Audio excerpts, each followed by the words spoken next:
Hi, I'm Brienne. Last week I painted this study using only Payne's gray. This week I'm going to paint the same scene but using full color. The interesting thing to note is that the color changes but the paint consistency does not. I have noticed that many beginning watercolor artists focus on mixing beautiful colors and then accidentally lose the value structure. Once colors are introduced, then they start to compete. But paint consistency is what can help you control your values. I'm going to show you how I think about this while painting this scene. Let's paint. So in my first video with the tea to butter, where we talked about going from water to pigment, and it's about paint consistency. Here's where we have our lights, middle values, and darks. I did this painting to explain basically how we can use paint consistency to help us set those values in watercolor. More water, it lighter the value. Less water, more pigment, darker the value. So I'm going to use the same concept, but now we're going to add color. And I'm going to start pretty much in the same way that I did with the monochromatic one, except for now instead of one big pool of Payne's gray, I'm going to get a pool of a lot of water, a little bit of pigment, but with some red, yellow, and blue. So I'm using cobalt blue, transparent yellow oxide, okay, and then some quinacridone rose. And what we want is big pools of paint with lots of water, a little bit of pigment. Tea to coffee consistency. I am going to bring in some bright yellow lake from Michael Harding. And then I'll probably be using a little bit of orange to kind of get that color. And a little bit of pigment. Just like what I did in the first one, I want that sky very, very weak. And I'm going to add a little bit of lavender into that because I want to tone it down. I don't want it super intense, especially next to that yellow.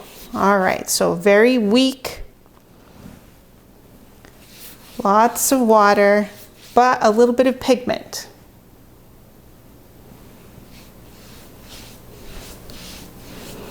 I'm just going to keep the sky very simple, going right up to where we're going to have the yellow. So now I'm going to go right into that intense yellow, orangish color. And I want it to be the most intense color that I'm going to have.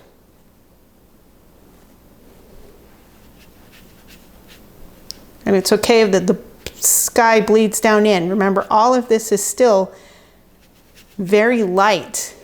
That's the point. There's lots of water, a little bit of pigment. I'm not worrying about any of the middle values yet. Those back golden trees are a little more muted. So I just added some of my transparent yellow oxide into that so that they're not quite as intense, but there's still sunlight on them. Okay. Then we're going into, I'm going to think of the color of the water. And remember, the water was the light, slightly darker, or at least a little more pigment than what was in the sky. So I want not as weak as that.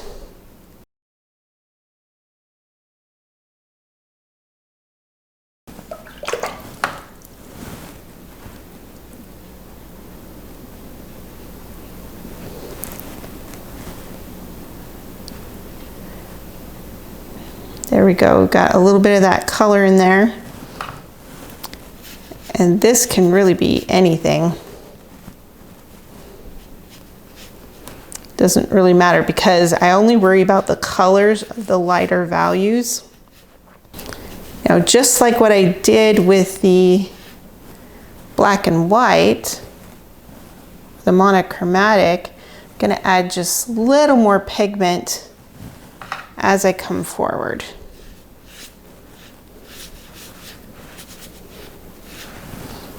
Remember, all of this I know is still pretty light. It may seem scary and it may seem like there's a lot of pigment here, but I know as long as I keep it really watered down, like tea to coffee, nothing's going to be too dark.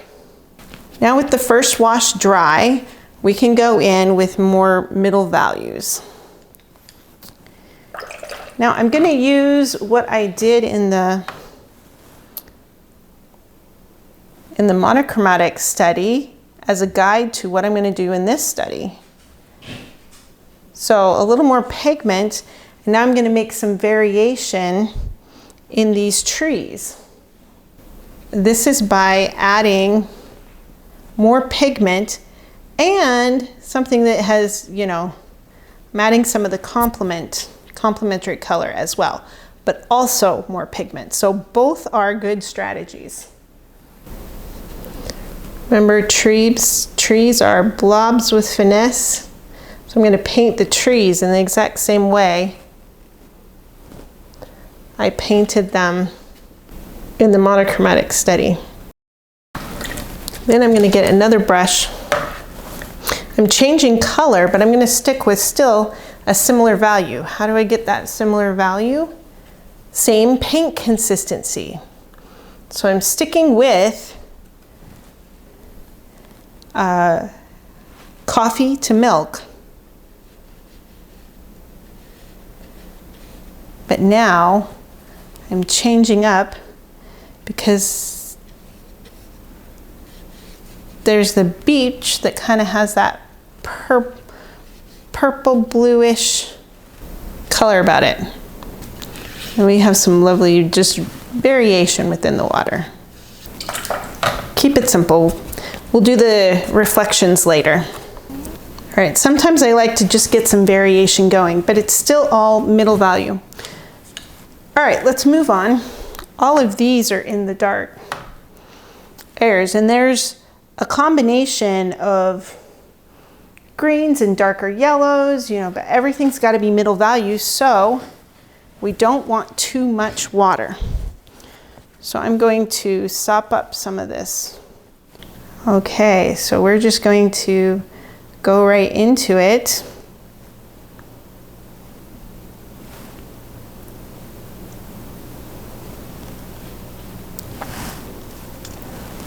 And remember, if you want something lighter,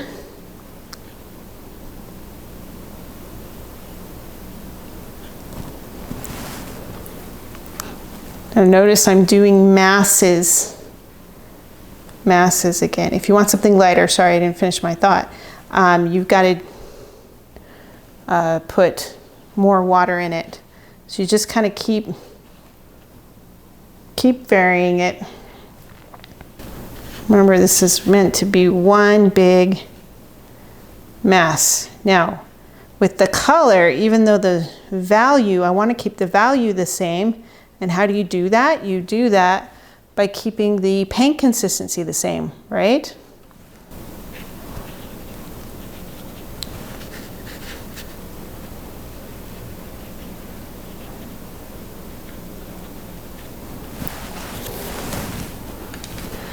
Sorry, just having fun with that. Okay, creating this whole big mass. And yeah, there's various values within there. But there's all kinds of fun going on, and I'm sticking with the values that I started with from the monochromatic study. All right, and it's okay that it's kind of blending and bleeding down in, because remember, we're going to go back over it with some darks to get some more form in there. We're going to put those reflections in, because that's what I did last time, and then we'll come back in with some darks. So for the reflections, I want to keep it fairly neutral.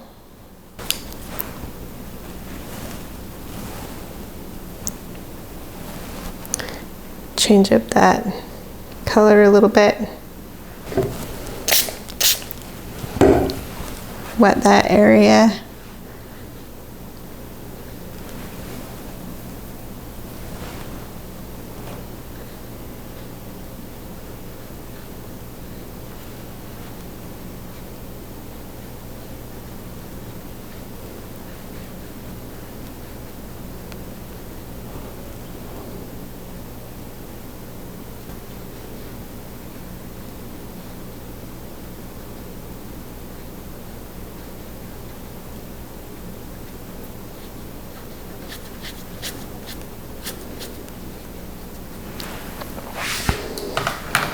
Okay, I'm going to drop in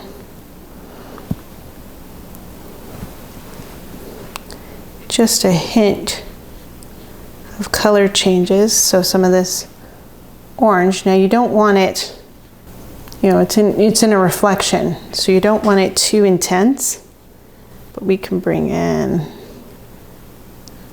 some changes of color. But all of that's one big mass.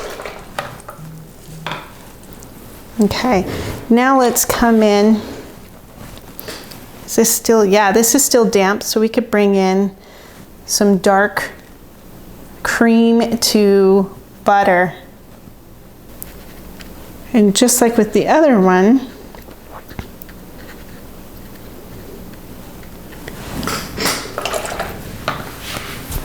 you can put a shape down and then soften it.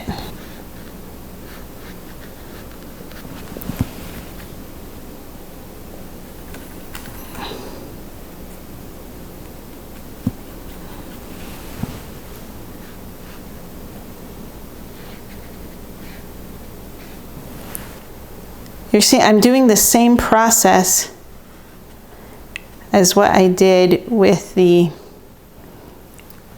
black and white one, and so I want to keep thinking of that. But I can also make changes with this. You know, this is a different painting, but as long, see how I'm sticking with that, sticking with the value. This is all lit, sunlit back there, which is great. That's exactly what I want. Okay, and just by affecting the value, I'm changing the form of the bank.